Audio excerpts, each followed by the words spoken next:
Aloszka. Aloszka Jesteśmy Ola, i Michał. a to jest nasz dom Krystal, czyli Krysia. W 2018 roku wyruszyliśmy razem w rejs dookoła świata.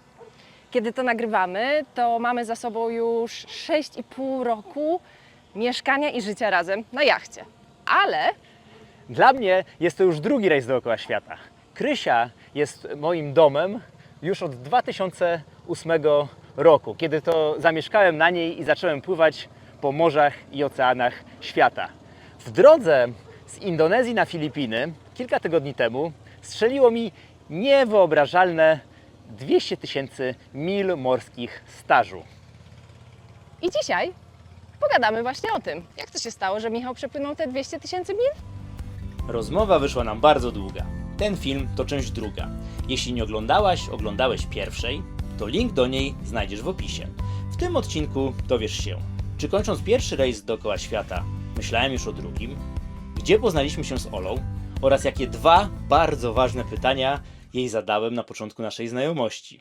I ile razem przepłynęliśmy na Krysi i jakie były najfajniejsze momenty. Usiądź wygodnie, zapasz herbatkę, zapraszamy na seans. Home is with you wherever that may be.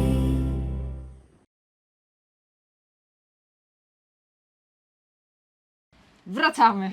Przyznamy Wam się, że nagrywamy teraz następnego dnia, bo wczoraj potrzebowaliśmy już zjeść. Chyba zresztą było nawet widać, jak nam taka energia spadała na nagraniu. I zrobiło się ciemno, bo lało, dzisiaj też leje, ale przynajmniej jest już nowy dzień, my po śniadaniu, po zakupach i wracamy do historii Michała. Do wywiadu rzeka. Do wywiadu rzeka. Czyli skończyliśmy na tym, że witałeś rok 2015 na pokładzie Katarzys 2 z ekipą Katarzys, Selmy, po tym jak właśnie wpłynęli do Hobart. Dopłynęli w regatach Tak, Sydney Hobart do dokładnie. Hobart. No i 2015 Australia i co? Indyk? Czyli Jeszcze Ocean nie. Indyjski? Nie? Jeszcze z Tasmanii przepłynęliśmy na początku roku do Nowej Zelandii i przez kolejne kilka miesięcy żeśmy pływali po południowej wyspie, po wyspie Stewarta, północnej wyspie i dopiero w maju z Nowej Zelandii, z Wyspy Północnej przepłynęliśmy znowu do Australii i przez cieśninę Torresa wyskoczyliśmy znowu na Ocean Indyjski. I tak jak ja pamiętam Ocean Indyjski, to pamiętam, że jest to wieje tam najmocniejszy pasat ze wszystkich pasatów na świecie i tego właśnie doświadczyliśmy. Lipiec, sierpień to było po prostu urwanie głowy, jak wpłynęliśmy w poprzek na Mauritius. Wiatr właściwie nie spadał poniżej 20, a często wiało i takie ponad 25 węzłów.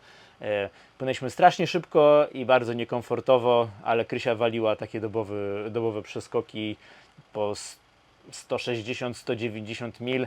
Raz nam mili zabrakło do 200. Nie udało się na indyjskim ani razu 200 przekroczyć, 199 raz. To był nasz maksymalny przelot na indyjskim. No i to tam robiliśmy takie duże skoki. Zahaczyliśmy o indyjską wersję Wyspy Bożego Narodzenia, Wyspy Kokosowe, Rodriguez, Mauritius i wylądowałem na Seszelach, gdzie poznałem Olę. Tak. Wakacje 2015 to był czas, kiedy ja wzięłam w swojej pracy urlop bezpłatny i wyruszyłam w ponad 3-miesięczną podróż dookoła świata. I przyjaciółka mi powiedziała o Michale i dołączyłam do niego na rejs jako załogantka na Seszele. No i tam się okazało, że mamy dużo wspólnego. Że mamy się ku sobie. Że mamy się ku sobie, dokładnie. No ale Seszele rejs się skończył, ty popłynąłeś dalej, ja ruszyłam w swoją drogę, bo miałam jeszcze RPA na liście. No właśnie, gdzie ty dalej z tych Seszeli popłynąłeś? Później z Seszeli spłynęliśmy w dół przez Madagaskar do RPA, do Durbanu i w Durbanie zaczął się najbardziej emocjonująca część tego etapu rejsu, czyli rejs dookoła przylądka Dobrej Nadziei z Durbanu do Kapsztadu. Płynie tam bardzo silny prąd Agulas. Często są sztormy, które wiatr wieje ze sztormową siłą przeciwnie do prądu. Powoduje to nawet 20-metrowe fale, więc wyobraźnia pracuje. Czuliśmy taką grozę, zresztą tam wszystkie jachty stoją, knują, czy już teraz można wyskakiwać, czy nie można, bo tam pogoda się zmienia, potrafi wiać 30 węzłów, a za 6 godzin potrafi wiać 30 węzłów o 180 stopni z przeciwnego kierunku. Więc tak, czy zdążymy w tym okienku, czy nie zdążymy, no było trochę nerwów, ostatecznie jak zwykle wszystko się udało i przy całkiem dobrych warunkach dopłynęliśmy do Kapsztadu i pamiętam wtedy Krysia wykręciła po raz pierwszy dobowy przelot powyżej 200 mil. Nie, już dokładnie nie pamiętam, chyba 220 mil w jedną dobę. Prąd nam dodawał wtedy 4 węzły, także... No to powiedzmy dla porównania, że średnio Krysia gdzieś tak, ile powiedzmy, 140 to... 140 jest to taki wynik dobry. Ani taki okej. Taki, albo może nawet dobry. 5,5 węzła tak długofalowo Krysia ma. Także 150 to już jest bardzo dobrze, a wszystko powyżej 150 to jest super, bardzo dobrze. Także 220 to jest taki wynik jak na Krysie z kosmosu. No i wylądowałem w Kapsztadzie w listopadzie 2015 i tam przyjechała do mnie znowu Oleńka. Tak, ja znowu przyjechałam do Michała, bo pamiętam, że po tym jak się rozstaliśmy na Seszelach, ja miesiąc później zakończyłam tą swoją podróż, wróciłam do swojej pracy na etacie, no ale zostaliśmy w kontakcie, tam pisaliśmy do siebie, rozmawialiśmy przez telefon. Wysyłaliśmy listy miłosne. Tak.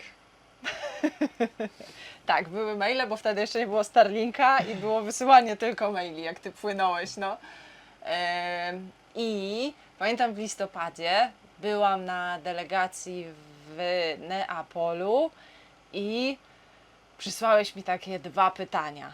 Pierwsze pytanie to, czy przylecę do ciebie do tego RPA, żebyśmy faktycznie w realu spędzili trochę czasu już we dwoje i zobaczyli, czy faktycznie mamy się ku sobie i czy się dogadujemy. I drugie, że jeśli się okaże, że tak, fajnie się dogadujemy, to czy popłynę z tobą w rejs dookoła świata, drugi. No i Bo wiecie, już wtedy knuł. planowanie tego rejsu było na etapie dość zaawansowanym. już wtedy knuł. I pamiętam, że wtedy tamten rejs miał mieć ile? 5 lat? 5 lat, a może nawet, pewnie jak ci mówiłem, to jeszcze miał 4. 4 lata właśnie, tak mi się wydaje, że 4. I ja sobie, dobra, 4 lata pewnie i zresztą wiecie, kurde, jak wam ktoś proponuje, kto wam się podoba, rejs dookoła świata, to mówicie, to pewnie, że tak. Pamiętam, jak wtedy byłam na delegacji w tym Neapolu i z Iwaną i Iwanem w pokoju i mówię, Jezu, napisał się, pyta, czy popłynę w kolejny. Jak wszyscy przeżywaliśmy, że tak, tak. No i co? Przyleciałam do ciebie do tego RPA i pamiętam pierwszą historię, jaką mi opowiedziałeś o tym, jak wpływałeś do tego Kapsztadu.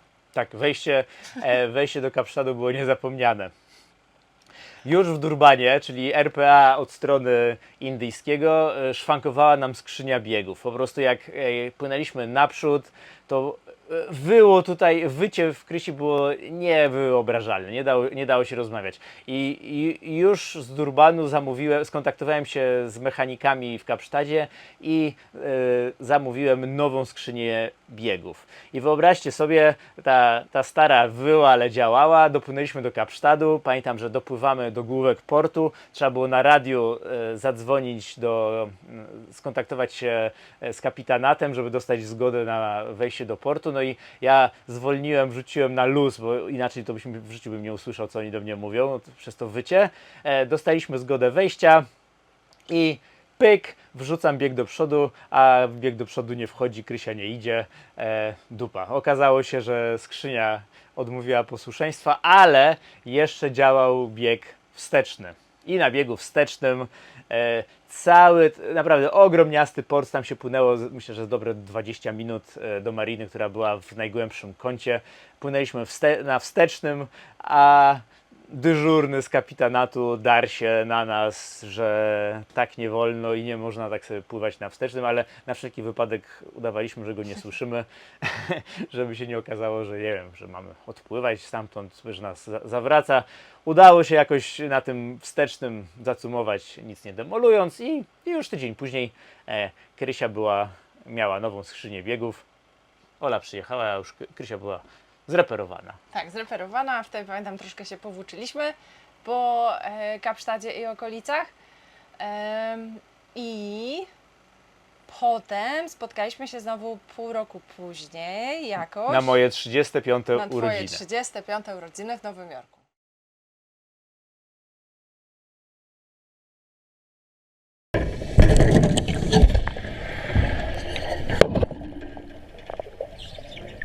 No ale jak do tego Nowego Jorku dotarłeś? Do Nowego Jorku z Kapsztadu, jak spojrzycie na mapę, to droga daleka. Najpierw przepłynęliśmy przez cały południowy Atlantyk, przez Świętą Helenę, gdzie spędziliśmy Sylwestra, przez Wyspę Niebowstąpienia i wylądowaliśmy w Belém. To jest Brazylia i to jest dorzecze, tak się mówi, jedna z takich odnóg Amazonki, która tam wypływa. Skala tych rzek w Ameryce Południowej jest po prostu niewyobrażalna. To jest po prostu rzeka się ciągnie po horyzont, nie widać brzegu. To jest ogromne. I pamiętam, żeśmy przypłynęli do tego Belém, to jest właściwie na samym równiku. Było gorąco, ciągle padał deszcz, zupełnie jak tutaj teraz. I rzuciliśmy kotwicę naprzeciwko miasta, bo tam nie ma żadnej mariny i dosłownie parę godzin później przypłynęła do nas motorówka z lokalnego klubu łódkowego.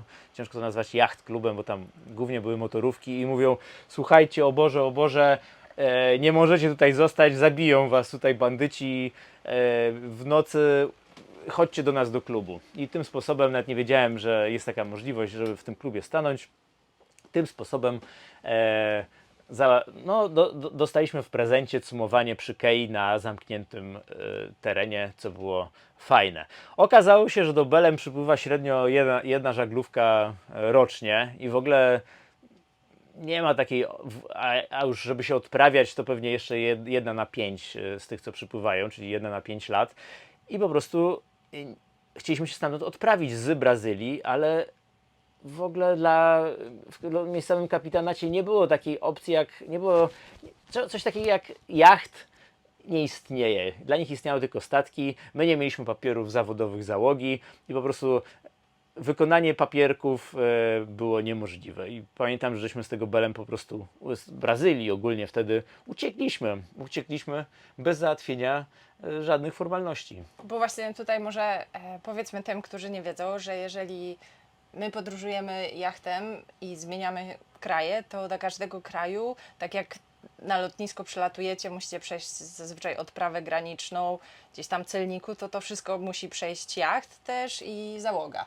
Więc zawsze się idzie zazwyczaj właśnie celnicy, immigration, czyli wizy, czasem jeszcze od zdrowia ktoś. I kwarantanna od zdrowia. Tak, i trzeba mieć papiery od wszystkich. I na wjeździe, i na wyjeździe, bo często w kolejnym kraju proszą Cię o papiery z poprzedniego kraju. No zwykle proszę. Tak. No tak. To Z na wyjątkiem przykład- jest tam, gdzie Francuzi są. Na przykład właśnie. Na szczęście następnym krajem była Gujana Francuska. Francuzi dość luźne podejście mają do papierów i jakby nie mieli żadnej pretensji. Także po tej Brazylii odwiedziliśmy 3 Gujany, później mnóstwo różnych wysepek na Karaibach, Aruba, Bonaire, znowu byliśmy na Jamajce, Kajmany, Meksyk i wreszcie dopłynąłem do Stanów i just like that odebrałem Cię na lotnisku w Norfolk. Norfolk, tak, w Norfolk. I z Norfolk już z razem Norfolk przepłynęliśmy do Wpłynęliśmy do... Nowego Jorku. Ale jeszcze tu chciałem Właśnie. powiedzieć jedną rzecz.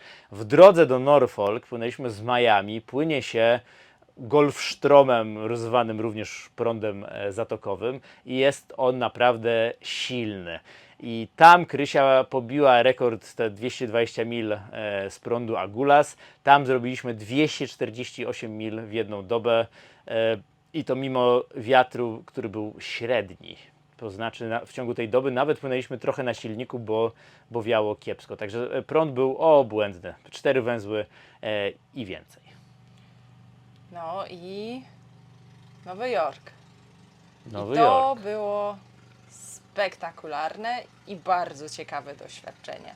Po pierwsze to w Nowym Jorku staliśmy na rzece Hudson, bo tam mariny są, nie dość, że są drogie bardzo, Strasznie drogie. to są też zapchane po prostu. i nie ma miejsc, a w tych, których są, to są właśnie takie miejsca dla takich jachtów na krótkie odwiedziny i są piekielnie drogie, więc stanęliśmy na tej rzece Hudson. Pamiętam, że to było, no, takie na 2 kotwicach chyba staliśmy. Tak, tak. tak, że Ona bo zmieniała- wraz z tym jak są Pływy. pływy, przypływ, odpływ, to rzeka Hudson płynie raz w jedną stronę, raz w drugą. No i żeby ograniczyć to latanie, to mieliśmy 2 kotwice rzucone przeciwnie, no że jak rzeka płynęła w dół, to staliśmy na jednej kotwicy, jak płynęła w górę, to staliśmy na drugiej kotwicy. Oczywiście wszystko się poplątało, ale to Ale wszystko było dobrze ostatecznie. No, ale tam były takie 2 ważne wydarzenia. 3 ważne wydarzenia. Pierwsze no wpłynięcie. to Wpłynięcie. opływanie właśnie statuły wolności. Tak, chciałem Ci przerwać, bo bałem się, że o tym nie powiesz. Nie, no to opowiadaj. Tak, tak. No, wpłynięcie do Nowego Jorku było absolutnie spektakularne. Najpierw się przepływa pod mostem, co nie pamiętam jak się nazywa, taki dość daleko jest most. Aha. I Tak. zza tego mostu wyłania się statua, za którą jest Manhattan. Do statui można podpłynąć, ale cały czas tam myśmy zrobili tam milion zwrotów, zwodowaliśmy ponton, żeby robić zdjęcia, pływaliśmy w prawo, w lewo, żeby mieć Krysia, statua, Manhattan, ale jak tylko policja była czujna, jak tylko się za bardzo zbliżaliśmy do statui, a za bardzo to znaczy, nie wiem, 200 metrów powiedzmy, też ile to było. to na sygnale To od razu tak, wyjeżdżała nas wyczuwali. policja i mówili, że nie wolno tak blisko i nas przepędzali. No to już było po tych zamachach World Trade Center, więc no, tam są Tak. mocno wyczuleni. Tak. Tak, zrobiliśmy tam chyba wtedy z 1 000 000 fotek. No dobra, to było przepływanie pod statuą. Potem drugie takie ważne wydarzenie to było spotkanie już ze świętej pamięci Aleksandrem Olkiem Dobą. Tak, Ola z Olkiem tak się ściskała, że Utopiłam ukochane okulary. aż utopiła okulary gdzieś tam Tak. w okolicach statui, pewnie leżą gdzieś w Leżą mule. gdzieś pewno na dnie, tak. Ale opowiesz historię? O rany. Olek wtedy startował. Tak, to był start Olka, czyli mamy maj 16, Olek startował w swój rejs kajakiem z Nowego Jorku do Europy i wtedy właśnie byliśmy na starcie, mieliśmy na pokładzie Krysi... Mieliśmy TVN na Tak, pokładzie. właśnie chciałem to powiedzieć. Tak. Mieliśmy na pokładzie Wronę Pozdrawiamy. z TVN-u z operatorem. Super operatora pozdrawiamy też. I pamiętam, że akcja była taka, że Olek musiał wystartować tego danego dnia O tej godzinie, bo były media, wszystko Tak. a jak na złość wiało 20 węzłów dokładnie jemu w dziób. I on wystartował, no, na pokaz musieli go nakręcić jak startuje, ale ten wiatr był po prostu niemożliwy dla niego, żeby on tym kajakiem, on cały dzień wiosłował w okolicach statui właśnie Wolności, stojąc praktycznie w miejscu. I później gdzieś tam powiosłował na jakąś taką bardzo płytką wodę, że żadna łódka normalna nie mogła do niego dopłynąć i my mieliśmy nadmuchany ponton. Tak. I Ola właśnie zgubiła te okulary, bo popłynęliśmy do Olka pontonem po prostu pogadać. Pogadać i pamiętam, że czy to był jego menadżer, nie pamiętam już kto to był, że daliśmy radio, że sobie mogli porozmawiać jakoś właśnie. Żeby sobie pogadali. Także Ola buzi. Tak. Ale No i no, taką my chwilę proponowaliśmy takiej wtedy Olkowi, szczerej że go z rozmowy. tych krzaków wyciągniemy, ale oczywiście nie, bo że on bez pomocy, więc tam nie chcieli być potem oskarżeni, że miał jakąś pomoc że już na dostał początku, pomoc z rzędu. tak. No ale ogólnie no Olek wtedy wystartował, ale niestety tamta próba Chyba tak, była chyba się nie nieudana. udało, z tego, co Kilka pamiętam. dni później się wycofał i dopiero rok później wystartował z Nowego Jorku i tamta próba była udana. Jak wiemy, przepłynął Tak, po raz była trzeci pogoda. przez Atlantyk. No i trzecie wielkie wydarzenie to Ola miała urodziny w Kapsztadzie, RPA, w tak. RPA, a z kolei ja miałem 35.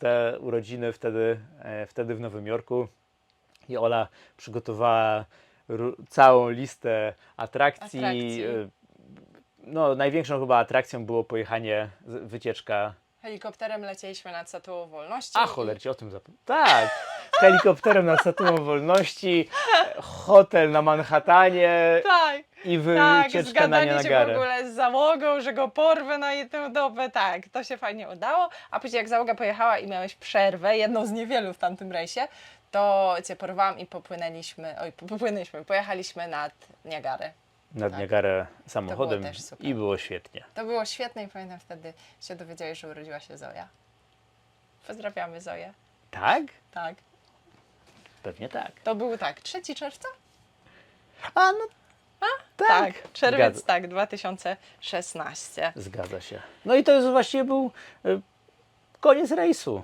No Prawie- nie, no skończyłeś go w Lizbonie, to jeszcze z Nowego Jorku do Lizbony, to tylko No to jest. już przy skali całego rejsu to już bliziutko. Także z Nowego Jorku Azory i później z Azorów do Lizbony. Wpływanie uroczyste. Ola jeszcze żeśmy Tak. zacumowali nie w samej Lizbonie, tylko przed Lizboną. Tam nie pamiętam nazwy tamtego miasteczka, ale to dosłownie tam 15 mil od Lizbony. Ola przyjechała i było, Załapałam się na całą imprezę. i było uroczyste wpłynięcie. Uroczyste wpłynięcie mieliśmy błękitną wstęgę. Jest taki zwyczaj, że jak jacht wraca z dalekiego rejsu, to z topu masztu powiewa mu wstęga, która jest długości 1 mila to 1 chyba milimetr. Już mam nadzieję, że nie pomyliłem wartości. W każdym razie, ponieważ tamten rejs ostatecznie miał 55 555 mil, tamta nasza wstęga miała 55 metrów. Maszt jest nad wodą około 20, więc ona naprawdę, mieliśmy taką leciutką wstążkę, pięknie się prezentowała i powiewała, Tak, bo pięknie. akurat wiało nieźle, więc super powiewała. Ja pamiętam, To bo widać na na zdjęciach. ostateczne wejście startowaliśmy z Kaszkaisz, Aha. które jest na wejściu do rzeki Tag. Tak? W Lizbonie rzeka Tag się nazywa? Tak, chyba tak. No, bo tak Chyba jak tak. No, tak. I nie wiem, czy pamiętasz, ale byłem tak przejęty tym wpływaniem, że skasowałem słupek elektryczny. A, bo ze słupkiem chciałeś odpłynąć. Odpłynąłem, nie odpinając kabla, co mi się zdarzyło jeden raz w życiu. I słupek chyba, znaczy Wyrwaliśmy go troszkę. troszkę po się prostu. złożył. No. Tak, takie to były przygody. No i dobrze, i pamiętasz te emocje? Było Ci smutno? Oprócz tego, że, bo ja pamiętam, że to była wielka ekscytacja i adrenalina. No Jezu, adrenalina była straszna. Skoro no, ten słupek chciał z że- nami popłynąć, że no. się udało. Most! Michał, za nisko! Za nisko! Michał! Most jest za nisko! Most za nisko! Uderzymy! Michał, nie! Ale no smutno mi nie było, bo już Wiedzieliśmy, że drugiej następny rejs się zapasem. szykował. No. Także to finisz w Lizbonie to był marzec, koniec sierpnia 2016, a już w 2018 planowaliśmy obecny rejs. Marzysz o wypłynięciu w dłuższy rejs? Potrzebujesz doposażyć jacht lub skonsultować trasę? Zapraszamy na konsultacje. Przez 15 lat mieszkania na jachcie przepłynęliśmy ponad 200 000 mil morskich. Korzystając z naszego doświadczenia, szybciej wyruszysz w wymarzony rejs, a podczas wyprawy będziesz bardziej delektował się pięknymi miejscami, a mniej stresował prowizorycznymi naprawami. Napisz do nas na info@skiff.pl. Tak, ale Może jeszcze... wystartujemy, a ponieważ wybieraliśmy się w Arktykę, ten rejs miał być przez przejście północno-zachodnie, więc trzeba było Krysię trochę wyremontować, doposażyć, więc następny rok był poświęcony na testowanie ogrzewania i ogólne takie Tak. obycie z Na Arktyką. zapoznanie się z Arktyką. No właśnie, ale bo wspomniałeś o tym ogrzewanie, to wyjąłeś wtedy Krysię i była znowu taki remont też konkretny w sumie. No był. ze 4 miesiące, całą zimę w Lizbonie. Tym razem już własnymi siłami, z pomocą znajomych, sporo rzeczy. No największe to było ogrzewanie i dostosowanie odsalarki do działania w dowolnie zimnej wodzie. No i później w następnym roku był rejs, odwiedziliśmy Spitsbergen, wschodnią Grenlandię, Islandię i to był taki test Tego sprzętu i też ogólnie. tego jak się sprzętu i odnajdujesz, siebie, jak no. właśnie, żeby tak się z tym lodem zapoznać. Takim chyba najbardziej emocjonujące z tego wszystkiego to było żeglowanie na Spitsbergenie i wschodnia Grenlandia. Pamiętam, udało się zrobić takie wielkie kółko w Scoresbysundzie. To jest taki ogromny fiord we wschodniej Grenlandii, żeśmy w samym tylko tym fiordzie przepłynęliśmy 400 mil. To po prostu ogromne. Opłynęliśmy wyspę Milna i odwiedziliśmy z brzegu, tam jest miasteczko, które ma niewymawialną nazwę, ale już się nauczyłem. Ittoqqortoormiit. Byliśmy w tym Ittoqqortoormiit i później z powrotem na dół do Lizbony. Znowu zima, następne jakieś Znowu upgrade'y jakiś na tak. Krysi, więcej solarów, coś tam. Ja już szczerze mówiąc to nie pamiętam, ale to były miesiące znowu pracy i w kwietniu 2018 roku wyruszyliśmy w obecny rejs dookoła rejs. świata. Tak, dokładnie. Czyli teraz już ponad 6 lat pływamy razem na Krysi. Ja oczywiście w międzyczasie pożegnałam się z pracą na etacie. Spakowałam manatki, wyniosłam się, sprzedałam wiele rzeczy, no i wprowadziłam się na Krysię. No dobra, to 6 lat razem. A żyjecie jeszcze? Nie śpicie? 6 lat razem versus 3 lata wtedy sam. Bo mamy tutaj taki mały scenariusz, to jest pytanie spoza scenariusza. No czuję, tak jakby czujesz Czy różnicę. było fajniej bez ciebie, czy jest Nie, fajniej z tobą? No właśnie, chyba inna zupełnie bajka, nie? Bo ja też wiem, jak bo wracają do nas niektóre osoby i też mówią, że to był inny Michał. Taki zdecydowanie byłeś bardziej imprezowy. Tak jakbym po prostu Nie no, jebana. jest zupełnie jakby inaczej. Po prostu kapitan się starzeje. Kapitan się starzeje. Też trudno w to W tym uwierzyć. pierwszym rejsie dookoła świata, to właśnie miałem takie, pierwsza połowa 31, 32, czyli pierwsza połowa 30, więc tam to było impreza, dużo imprezowania. Zdecydowanie też wtedy jakoś się bardziej śpieszyłem. Ten pierwszy rejs był zaplanowany 3 lata. w 3 lata, ale dużo jakichś jeszcze zawijasów w bok. No, zdecydowanie jakby za szybko to wszystko było. To kiedy tak Zdecydowanie naprawdę za szybko no. także i zwolniłem, jeśli chodzi o planowanie mil, no i też latka lecą i trochę zrobiłem się spokojniejszy, jeśli chodzi o imprezowanie. Także po prostu nie można powiedzieć, jak było lepiej czy gorzej, bo po prostu inaczej no, człowiek się cały czas zmienia. I jakby innych rzeczy potrzebuje, żeby być zadowolonym. Tak. A chciałam zapytać, kiedy właściwie przyszła Ci do głowy ta pierwsza myśl o tym, żeby wypłynąć w drugi rejs dookoła świata? Ile czasu minęło od wystartowania z pierwszego? W połowie? W połowie. W połowie? W połowie, już w Nowej Zelandii, bo to jestem, akurat to pamiętam, gadałem o tym chyba z Jarkiem i z Krzyśkiem, jak tam czasem gadaliśmy na czacie i już im mówiłem właśnie, że chcę przez Northwest Passage płynąć i już w sumie to ta myśl o tym Northwest Passage to już mnie Spróbuj później chociaż raz.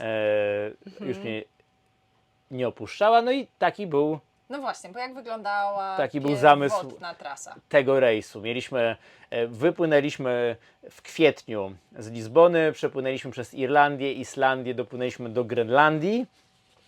No i Northwest Passage to jest połączenie między Atlantykiem a Pacyfikiem, które wiedzie nad Kanadą i Alaską, czyli jak płynie się od strony Grenlandii, płynie się nad terytoriami kanadyjskimi, później Alaska i cieśniną Beringa spływa się na Pacyfik, albo można płynąć od Pacyfiku w drugą stronę. No myśmy płynęli od strony Grenlandii, no i co tu dużo mówić, nie udało się. Dopłynęliśmy do Grenlandii, wszystko szło super, zgodnie z planem, zero awarii, ale już w Grenlandii wiadomo było, że jest zimno. Jest zimno, lodu jest więcej, Lato było zimniejsze niż statystyczne lato. O 2 stopnie. O 2 stopnie było zimniej i no, wiadomo było, że jest zimniej i lodu jest więcej. No, realizowaliśmy plan, płynęliśmy powoli w górę Grenlandii, potem przepłynęliśmy do Kanady, Tam już poznając kolejne jachty, bo to też było fajne. bo to tych że wtedy jachtów było w sumie 20, próbowało przepłynąć, z czego większość płynęło od strony Grenlandii, tak jak my. I wtedy nawiązaliśmy sporo takich przyjaźni, które utrzymujemy kontakt do dziś. No to jest super. E, W ogóle jak się podróżuje, to się okazuje, że ten świat jest trochę mniejszy niż się wydaje. Że gdzieś tam te ścieżki się przecinają i jest sporo ludzi takich żeglujących po świecie. W ostatnim tygodniu No. pisaliśmy z 2 jachtami z Przejścia, które poznaliśmy Przejścia, wtedy tak, 6 wtedy lat na temu. Przejściu. Także kontakt jest. No i płynęliśmy na zachód, właśnie. aż dopłynęliśmy do wąskiego gardła w Northeast Passage, to jest cieśnina Belota. Do niej jeszcze jakoś się dało przebić przez lód, ale w cieśninie Belota lodu było 10/10, 100% lodu i tam czekaliśmy tydzień albo może 10 dni. Cały czas byliśmy prześladowani przez lód. To nie dało się paru godzin, nie dało się nawet w jednym miejscu stać. Raz się spóźniliśmy z ucieczką z kotwicowiska i wyobraźcie sobie, ogromna kra, taka, ja wiem, 50 na 150 metrów, na najwyższej wodzie usiadła na naszej kotwicy i w tym momencie zaczął się odpływ. Odpływ, Te pływy tam nie są duże, ale chyba tak z 1,5 metra są i ta kotwica usiadła, ta kra usiadła na naszej kotwicy i my zostaliśmy po prostu uwięzieni. Na całe szczęście żadne mniejsze kry nas nie atakowały i nie musieliśmy uciekać, bo byśmy musieli po prostu, szlifierka była przygotowana. Bo my byliśmy dosyć blisko z drugiej strony brzegu już takiego, że tam się żadne większe kawałki nie wciskały. Tak, żeby ona z nas drugiej osłaniała strony zacząć, trochę. żeby nas zacząć miażdżyć. No i na szczęście na następnej wysokiej wodzie udało nam się po prostu na chama silnikiem, udało się tą krę zepchnąć. Także czekaliśmy po prostu co do prawie minuty i zaczęliśmy na tą krę napierać przy najwyższej wodzie i udało się jakąś ją przekręcić. No, I tam udało mieliśmy, się. nie wiem czy pamiętasz, też jeden jacht już czekał też w pogotowiu, jakby co mieli nam pomóc pchać tą krę. Tak, jeden jacht płynął, bo na radiu żeśmy zawołali, zawołaliśmy Atkę i oni już płynęli nam pomóc pchać tą krę, ale w międzyczasie się ruszyła. No właśnie, bo też Ci przerwałam, że też mieliśmy cały czas szlifierkę gotową, bo gdyby się okazało, że coś na nas płynie, to trzeba było obcinać po prostu łańcuch kotwiczny i uciekać.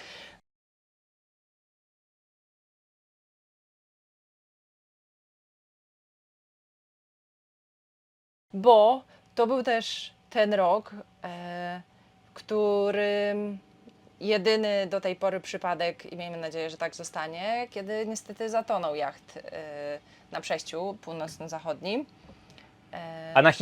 Anahita, i to był też jedyny przypadek mój i chyba Twój też, kiedy słyszeliśmy Mayday na radiu. I to jest coś, czego nikomu nie życzymy. No, to było kilka godzin bardzo, bardzo stresujących. Oni wyszli z jachtu, zeszli na krę, czekali na tej krze na No ale powiedz, co się stało? No Tak. Dlaczego zeszli? Oni przy Belodzie są bardzo silne prądy, więc ta ilość lodu, która tam jest, ona nie stoi cały czas. Ona się przesuwa albo w jedną, albo w drugą, więc ten belot potrafi wypluwać dużo lodu, a potem go bardzo dużą siłą wciągać. I trzeba być, czekając na to, aż on się otworzy, trzeba być schowanym w tych zatokach, ale jednocześnie cały czas tak jakby czujnym. No i oni gdzieś tam nie byli czujni do końca. No, za blisko podeszli trochę do tego prądu. Za blisko podeszli i ich zaczęło wciągać i jednocześnie po prostu 2 kry zaczęły ich miażdżyć. Dobrze pamiętam. Tak, no i takie zmiażdżyło i jacht po prostu utonął, ale Ludzie wyszli. na szczęście na tyle wolno to wszystko, na tyle długo to wszystko trwało, że zdążyli spakować jakieś tam śpiwory, radia, coś tam i po prostu wysiedli na tą krę, a jacht utonął, no i spędzili pewnie najdłuższą noc w życiu. W każdym razie No tak, tam Ale- jeszcze była taka akcja, że oni nie mieli broni. My mieliśmy akurat broń, bo generalnie jest tak, że tam, gdzie są niedźwiedzie polarne, czyli Spitsbergen, Grenlandia i też przejście, Arktyka, trzeba mieć broń, żeby móc się obronić przed niedźwiedziem. Oni tej broni nie mieli i zeszli na tą krę i oczywiście wyczuły ich niedźwiedzie i już tak jakby była taka sytuacja, że wiadomo było, że idą niedźwiedzie w ich kierunku. Ja już nie pamiętam skąd, jak, czy oni widzieli te niedźwiedzie, czy coś, bo była też w ogóle bo próbował do nich holownik dopłynąć, ale sytuacja nie pozwalała, za dużo było lodu i ostatecznie w końcu przyleciał po nich helikopter i ich ściągnął, bo już zrobiło się właśnie tak groźnie z tymi niedźwiedziami. Było to bardzo, bardzo, bardzo stresujące, oby ta sytuacja się nigdy nie powtórzyła, dlatego przejście północno-zachodnie to nie bez powodu ma taką, a nie inną Ale famę. to już powiedzmy, żeby przełamać złą passę, ja nie pamiętam, jak się ten facet nazywał z Argentyny, kapitan tamtego jachtu. Tak. Rok później kupił drugi jacht i w 2019 Chyba przepłynął taki sam podobno. taki sam i przepłynął I przez przepłynął. Northwest Passage, więc, Więc- złamał Tak. złą passę. No w każdym razie my żeśmy czekali do początku września, 2-3 wrzesień jakoś Zawróciliśmy. i zawróciliśmy Jako jedni z ostatnich. w Bo tak, stronę Grenlandii. w tamtym roku przepłynęły tylko 2 jachty. Jeden z... Wtedy, znaczy tak, w tamtym, czyli w 2018. 2018. Jeden właśnie z Pacyfiku na Atlantyk, przypłynął później taki wielki, ogromny jacht z 120 betonu, stóp z siatką betonu. z siatką betonu, a drugi przepłynął jakoś wcześniej, jakiś niemiecki, ale też tak jakby nie mają bloga, ani nic nie wiemy jak to się działo. No właśnie, ale to było przejście i to była pierwsza zmiana. I to była pierwsza, bo tak jak właśnie w tym pierwszym rejsie, to tam było po prostu co do tygodnia to zaplanowałem i tak po prostu przez 3 lata się ten rejs toczył. Tak, ten rejs obecnym to jest po prostu jedna Wielka wielka zmiana. modyfikacja. No i to nie przepłynięcie przejścia północno-zachodniego to była pierwsza ogromna modyfikacja, bo no, planowaliśmy przepłynąć na drugą stronę, na Alaskę, tam rejsa, tu musimy zawrócić, no i popłynęliśmy w dół po prostu do kanału panamskiego, więc to była pierwsza właśnie ogromna modyfikacja. Fajne było w tej zmianie to, że Ola zobaczyła Jamajkę. Tak, Jamajka była super. Jamajka była świetna, Sandblasy były super. Sandblasy są przepiękne Możliwe, i też fajnie było. O, możliwe, właśnie, żebyśmy tam tu jest mole z sandblasów. możliwe, żebyśmy tam w ogóle nie popłynęli. Mhm. Może nawet nigdy, bo to tych miejsc jest tyle. A tak to żeśmy odwiedzili i przepłynęliśmy na Pacyfik kanałem panamskim, co jest Byłam- przygodą Samą w sobie. samą w sobie. Także jeśli Wam się nudzi, to polecamy przepłynięcie kanału panamskiego. Nie no, było fajnie. Najpierw przepłynęliśmy 2 razy. Tak, bo w ogóle przy Sandblasach, przy kanale panamskim spotkaliśmy się z 2 jachtami z przejścia. Żeby przepłynąć kanał panamski, potrzeba mieć ekipę, bo generalnie wpływasz tam w śluzy i ludzie z kanału, ze śluz spuszczają ci linę i potrzebne są osoby, które będą na każdym powiedzmy rogu jachtu łapały tą linę i przywiązywały ją, no bo jak woda spada w śluzie, to ty musisz być na sztywno na tyle, ile się da. No i zazwyczaj niektórzy ludzie robią tak, że wynajmują taką załogę specjalną do obsługi, żeby z nim przepłynęła przez kanał, a my mieliśmy to szczęście, że byli nasi znajomi i jeszcze ich znajomy jachty, że generalnie najpierw my pomogliśmy przepłynąć przez kanał, czyli tak przepłynęliśmy na No my jako katamaranie, załoga. jako załoga pierwszy raz, wróciliśmy autobusem i później z nimi, oni nam pomagając, przepłynęliśmy drugi raz i to było bardzo też emocjonujące w tych śluzach, jak tam tańczyliśmy, bo my byliśmy taką tratwą, że byliśmy my z prawej strony, na środku był katamaran i z lewej strony inny jacht i to było momentami bardzo chaotycznym tańcem. Ale to, co fajne było, to że sami sobie ogarnęliśmy wszystkie formalności kanałowe, co dużo obniżyło koszty. Bo generalnie, jakby Wam się nudziło, to owszem, kanał jest fajną sprawą, ale jest też bardzo drogą sprawą. 1200 chyba dolców to kosztowało. W 2019. I to cały czas drożeje i właśnie fajne jest to, że udało nam się to ogarnąć samemu, czyli bez żadnych agentów. To wszystko się wiąże tam, wszystko to kilkaset dolarów. Ale dobra, pójdźmy dalej, bo Właśnie, bo to będziemy za tak du- rozmawiać i możemy tak rozmawiać sobie- i rozmawiać. Dobra, czyli przepłynęliśmy kanał, wyskakujemy. Pierwszy raz razem, a ty drugi raz na Pacyfiki. Tak, mamy początek roku 2019, czyli Krysia po 4 latach znowu jest na Pacyfiku. Chwilę pływaliśmy, parę miesięcy pływaliśmy po wschodniej stronie, odwiedziliśmy Meksyk, Salwador, Kostarykę i Galapagos. Galapagos były naprawdę wyjątkowe. Trzeba było strasznie dużo zapłacić pieniędzy, żeby tam być, za różne pozwolenia, ale dla mnie osobiście było warto. Tak. To takie faktycznie doświadczenie wyjątkowe. Tak. Nigdzie indziej na świecie takich zwierzaków w takich ilościach, W takich ilościach. uchatek nie ma. W takiej bliskości, bo one naprawdę to po prostu tak jakby wiedzą, że to jest ich wyspy, a ty jesteś tam tylko gościem. My mieliśmy, bo tam można kilka opcji pływania jest. My mieliśmy tak, że my staliśmy w jednym miejscu, przy jednej wyspie, w jednym porcie i wykupowaliśmy sobie wycieczki. I wiecie, tam trochę tak człowiek wpada w takie, o Jezu, jestem tu jedyny raz, dawaj. Ale tak. mieliśmy, Kolejne pływaliśmy 200 dolców. z rekinami, młotami, właśnie co my tam jeszcze zrobiliśmy? Rowerami gdzieś na foki chyba oglądali, uchatki. Żółwie. Żółwie, tak. No, naprawdę, Galapagos są przepiękne. A później taka się seria powrotów twoich zaczęła, nie? Bo wróciłeś na Rapa Nui, czyli Wyspę Wielkanocną, ja pierwszy raz i wróciliśmy na Pitcairn. Tak, i znowu na Pitcairn. To, co jest ciekawe, czyli na Wyspie Wielkanocnej byłem wcześniej w 2014 roku, a tutaj byliśmy 5 lat później w 2019 i taka moja obserwacja jest, że przez te 5 lat naprawdę wyraźnie się zmieniła Wyspa Wielkanocna na niekorzyść. To znaczy więcej zakazów, większy tłum, mimo że za drugim razem byliśmy w najniższym sezonie, to była najgorsza pora roku, chyba szczyt zimy, to był jakoś lipiec, to korki na ulicach, jakieś płoty, miejsca, gdzie kiedyś mogłem sobie zrobić zdjęcie z tymi posągami, to już było wszystko ogrodzone. No tak jakoś, no też pewnie, że drugi raz to też, ale że drugi raz to też to miejsce tak traci trochę wow magii, już. plus właśnie więcej osób. Pływamy na Polinezję po raz pierwszy, potem przepływamy na Hawaje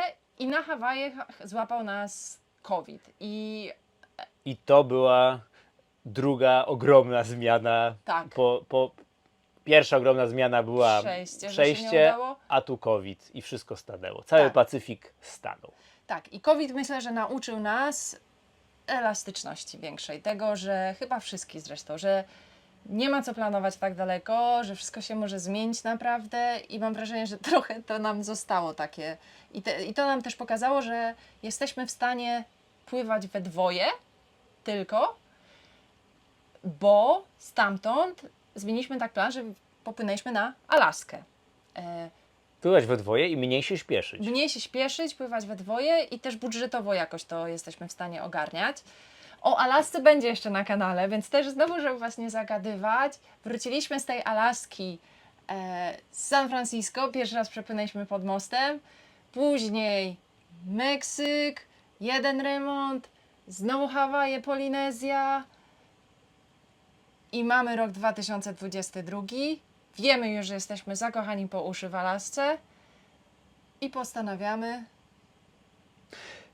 I to był rok 2022, to był rok, że małe kraje na Pacyfiku zaczynały się otwierać, ale jeszcze tak się otwierały z łaską, niektóre trzeba było mieć specjalne pozwolenia, niektóre jeszcze były zamknięte i tak technicznie dałoby się płynąć na zachód z Polinezji, ale to jeszcze nie było takie na 100% fajne. Dlatego stwierdziliśmy, dobra, nie ma co się pchać na siłę, te kraje nie uciekną i wpadliśmy na szalony pomysł i w 2022 roku w czerwcu przepłynęliśmy z Polinezji Francuskiej bezpośrednio ogromny skok na Aleuty. To jest pas wysp należący do Alaski, między Kamczatką a Alaską. Pomysł o tyle szalony, że z Polinezji Francuskiej na amerykańskie Atu jest prawie 5000 mil. i tam żeśmy płynęli 35 000 mil morskich. Potem, 35 dni. Jezu, 35 dni chyba płynęliśmy zmęczony jest, tak. 5000 mil morskich i to był do tej pory i mój, i twój najdłuższy przelot, taki Tak. non-stop, we dwoje. Tak, to jest 1/4, 1/4 czy 1/5 obwodu Ziemi, także no konkretnie. I później z Atu przez 1,5 miesiąca eksplorowaliśmy totalnie dzikie i piękne Aleuty i następnie znowu przepłynęliśmy z Dutch Harbor Do San Francisco. na Hawaje. Fu, na Hawaje, tak, a później znowu na San Francisco. Tu się pochwalimy, że za tę wyprawę we dwoje na Aleuty dostaliśmy Pierwszą nagrodę Race Roku za rok 2022. 22 i kolejne trzecie wyróżnienie na festiwalu podróżników, żeglarzy i himalajstów chyba, czyli na Kolosach Gdyńskich. No dobra, to co? To powoli z tych Hawajów, znowu San Francisco, znowu Meksyk i mamy rok zeszły, czyli rok zeszły był przede wszystkim pod znakiem Morza Corteza, a głównie wielkiego remontu. Zrobiliśmy ogromny remont na Krysi w Puerto Peñasco. Remont trwał od lutego zeszłego roku do października. Krysia teraz, zresztą za mną to co widać białe, kiedyś to było wszystko ciemne, brązowe. No zupełnie inaczej. Odświeżyliśmy Krysię i w środku i na zewnątrz. I wystartowaliśmy w październiku 23 z Meksyku. Znowu przepłynęliśmy na Hawaje, odwiedziliśmy Hawaje po raz trzeci.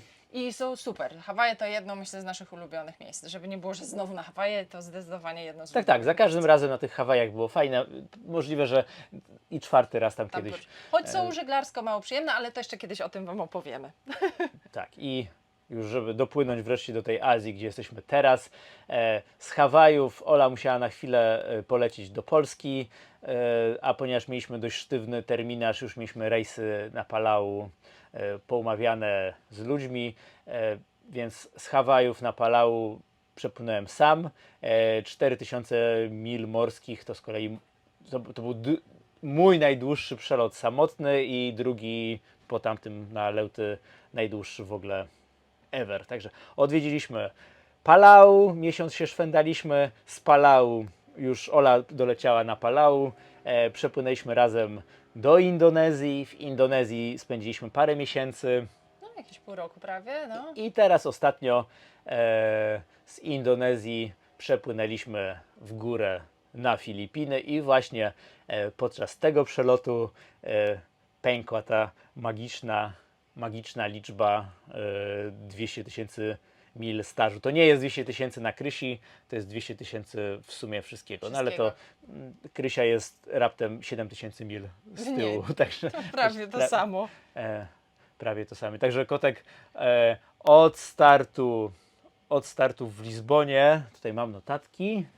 Co tam jest? Od statku w Lizbonie przepłynęliśmy 73,5 tysiąca mil Morskich. przez te 6 lat. No tak. I początkowo ten rejs obecny miał trwać 4 lata albo 5, potem go wydłużyliśmy do 6 i teraz jak siedzimy i tu gadamy, minęło właśnie 6 lat, a my jesteśmy na Filipinach. Wszystko wskazuje na to, że jeszcze 2 lata. Za 2 lata będziemy Na Śródziemnym. na Morzu Śródziemnym, ale jak będzie, to się jeszcze Czas okaże. pokaże. Czas pokaże. No dobrze, bardzo, bardzo dziękuję Tobie. To ja za dziękuję opowieści. za takie ciekawe pytania. Pa. I dziękujemy przede wszystkim Wam, Tobie, za Twój czas i uwagę, za wysłuchanie tej opowieści. Zapraszamy do śledzenia nas.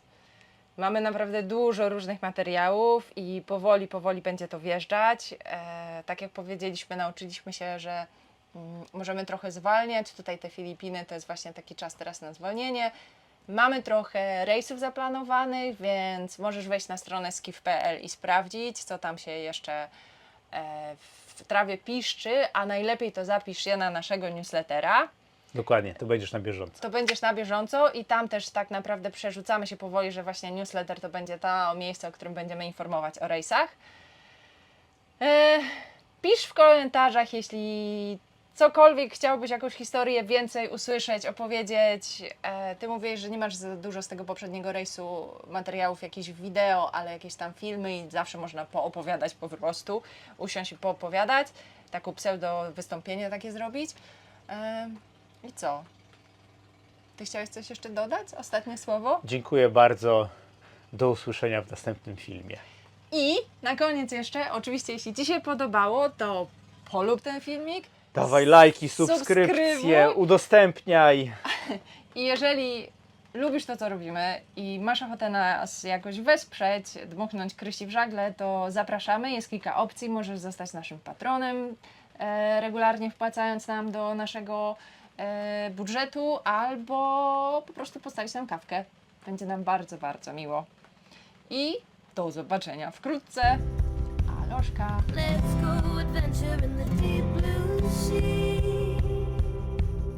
Home is with you wherever that